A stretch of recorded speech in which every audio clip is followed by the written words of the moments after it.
Okay, so the first one I have open is the Toyota one, and you can see here, it's actually in a nice box with a Toyota stamp on it.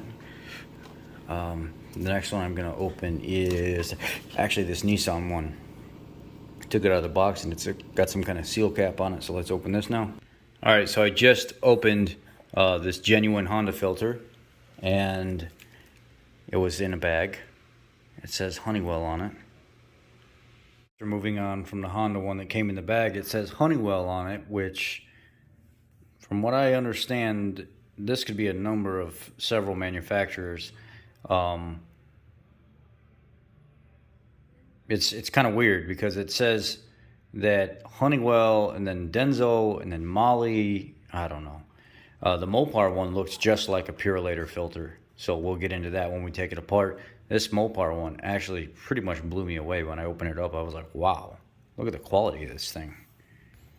So now we're actually going to move into the Baldwin filter. Let me cut that open real quick.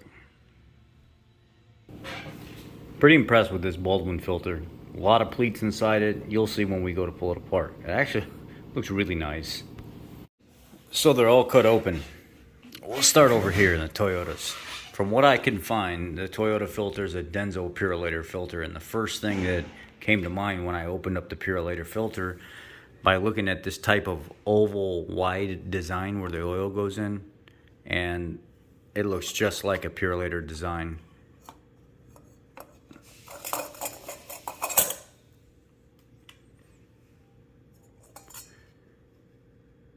It's got a lot of pleats inside, typical of Purolator. They put a lot of pleats inside there. It's got this, it's like almost like a corky cardboard type bottom. I don't know. It's awfully hard too. The spring's in the center.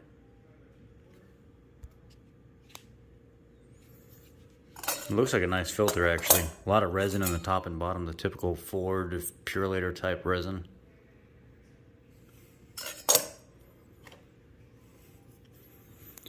You know, I was looking around online, some people were saying that Denso makes them, some people were saying that Purolator. Let's get into this even more gray area. There's a lot of names being thrown around on Nissan filters. Beck Arnley, Denso, Honeywell, Fram, Crown Corporation LLC owns everything. It was just a complete mess. The more I looked into it, the more I didn't even want to know anymore. So here's the end cap that screws onto the oil filter mount. Here's that really plush, soft looking material that you find in a lot of like the racing type filters. It almost looks like.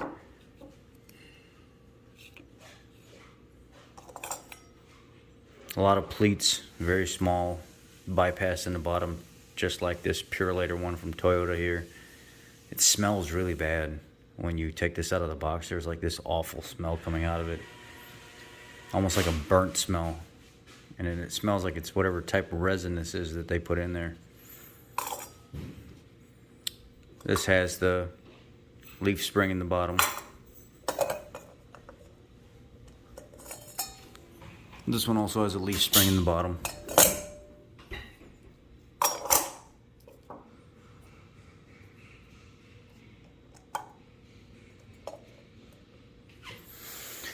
So this is a Honda genuine filter. The packaging says Honeywell on it, but when you look up who makes Honda filters, there's two names that keep popping up a lot. One is Filtech, and the other people say if you look at it and the history of it, Fram used to make a lot of the filter for the manufacturers back in the day, and it still looks like it's the same Fram design. Well, I decided to, again, open everything up. It does have the Fram type diaphragm in the top. It does have the paper type ends. It's cardboard. It's cardboard ends on it. It does have the Fram type plunger that just barely plugs into the bottom with the little spring. So I would say whoever said that Fram makes this filter, this is the direct look of a Fram filter. So Filtech and Fram is the names that kept popping up. So this Honda Genuine filter, I'm sorry if I was blocking the sound. This Honda Genuine filter does look like it's a Fram identical filter. Same diaphragm, same center core, same end caps, but the Filtech name kept coming up as well. So maybe some of you guys know more about that than me. What I was really impressed with here was this Mopar filter. This Mopar filter looks just like the Ford filters. This Mopar filter actually looks like the Purolator filter that comes on the factory engine before the customer even does their first oil change. Huge heavy duty end, very, very thick, bypass in the top. Nice double layer diaphragm, just like the double ridge diaphragm, just like the Ford design from the factory. This Mopar filter looks just like one that came from the manufacturer instead of from the dealership. From the dealership, you'll see it doesn't have this inside ridge right here. That's in case it ever goes in a bypass. This keeps it unseated from this bypass diaphragm here, and it lets it bypass without blocking it. So if debris and stuff was to get up there, this actually helps hold it up. Purolator makes the Mopar filter. It's the identical design to Purolator. A ton of pleats in this Mopar filter all the way around. The typical Purolator type design. I mean, it is, they put a lot of pleats in their filters. If you look at any of the Purolator filters, they just have a lot of filtration going on. And it's got the big heavy duty spring in the bottom instead of a leaf spring. So very outstanding filter. This Mopar filter, I mean, it's just as good as the Ford filter that I've been raving about. Now the diesel filter, I didn't quite understand the bypass mechanism and stuff in the diesel filter. I understand they don't need all that built into the filter, and it basically just unseats the filter and bypasses when it plugs up. The diesel Mopar filter wasn't impressive to me like the Ford was, because the Ford one still had all the Purolator safety stuff into it, but I get it. They're designed different, so they don't have to be the same. Okay, Baldwin. Another rabbit hole. Clarcor owned division of Engine Mobile Aftermarket division. Looking at who makes their filters, it's again a little bit of a rabbit hole, but it's saying Clarcor is the actual corporation that owns everything, and it's a division of EMOM. They do have a little bit different type design where the bypass actually just sits up on the ridge here in the top, or the anti-feedback diaphragm. It's decent quality. It looks kind of thin. It doesn't look like anything super impressive, but it's nice. A lot of pleats in this thing. A lot of pleats. That's very good. Bypass is set up in the bottom. It's very weak. It almost seems like this filter with the bypass spring and how weak it is would bypass very, very easy in these. So if I push this, it's super easy for that to unseat. It's got that spring in the bottom.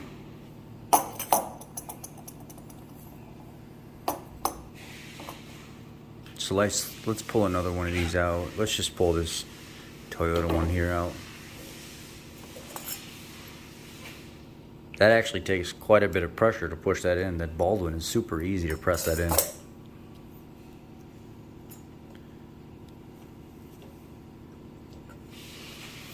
Alright, so the reason I have two Ford filters here is a lot of people don't realize that throughout history, some oil filters may have to be made a little bit different than others. This is your standard FL1A on your old 5.0s, you know, your 302s. I think some people say they can run it on their 4.6s, their 351s, all that other stuff. But this is your standard, really good Purolator design. Just like the Mopar, except the Mopar, the bypass valve sits out on the top. Here, I'll show you here. You see how that bypass valve just barely sits in there? To where the factory Ford one, it's actually pressed into the top. So it can't just come out. This is the bypass valve built in here. I like this design a little bit better than the Mopar one, but it's the same principle. It just sits in there instead of being pressed in there like this. You can actually take like a pair of pliers and pull this out of there, and it'll pop out. The diaphragm, the bypass valve, and everything will pop out. A lot of pleats. They actually run this, I guess it's to kind of hold that together because it's such a long filter. So they run this type of cloth type thread around there and tie it. And this does have a leaf spring in the bottom. Purolator puts a lot of pleats into their filters. Now this is a 3.9 liter V8 that you could find in like, what is it, 2000, 2001, 2002, that 3.9 liter V8 in the Thunderbirds. Look at that. Tons of pleats in this thing. A lot of pleats. Bypass valve setup in the bottom. What does this remind you of? Purolator made Toyota. Leaf spring. Doesn't have the bypass valve in the top. A lot of filtration going on here. Again, another product of Purolator.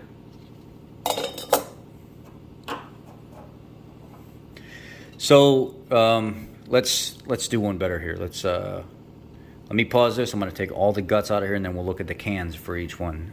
They're pretty much all going to be this. Well, we could do it. We don't need to pause it. Just go like this here. Kind of flimsy can, but adequate. We're not racing, right? Flimsy, adequate though.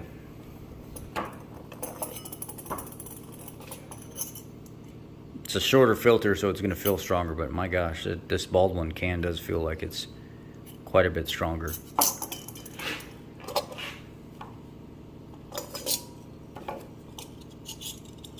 A little bit flimsy, but adequate.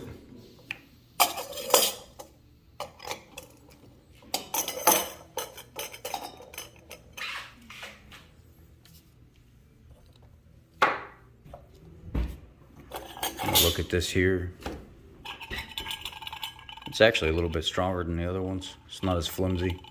So the Honda one is a little bit tougher, but again, it's a shorter can. It's still adequate though. I mean, it would be a direct correlation to the size. If I had a real long Honda filter, it would feel like it was a lot more flimsy because of leverage.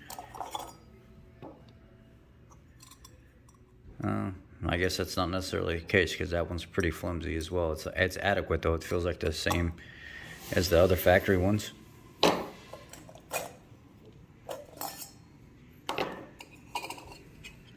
That's super flimsy.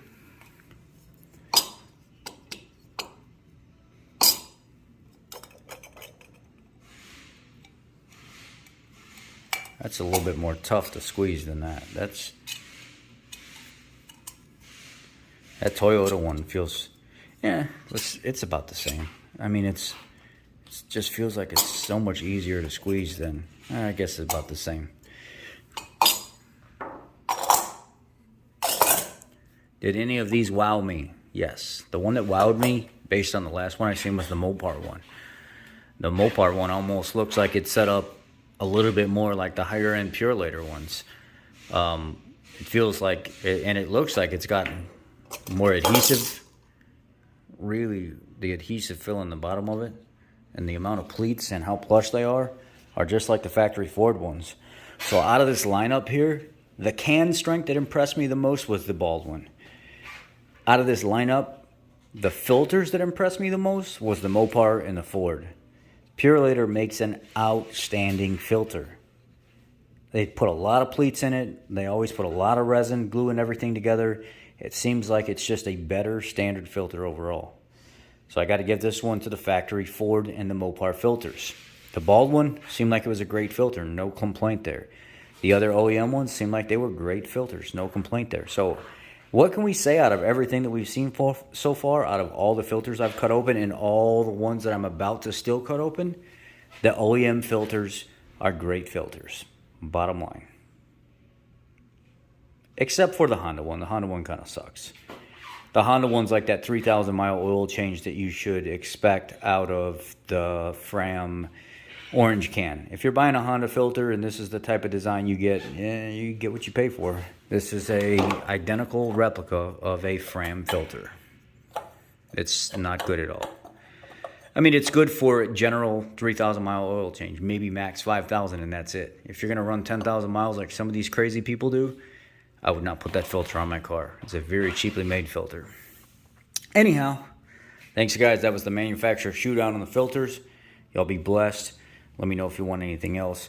We are in business of building our own oil filter filtration system. I don't see anybody on the internet with one. I just got the pump in the other day. There's a reservoir, the clear lines, the flow valve.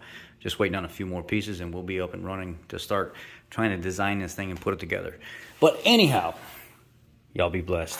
Next, we're gonna do wicks, and we're gonna do the wicks and Napa, because they're the same across the board to show people. I know this has already been done. You guys don't need to see it.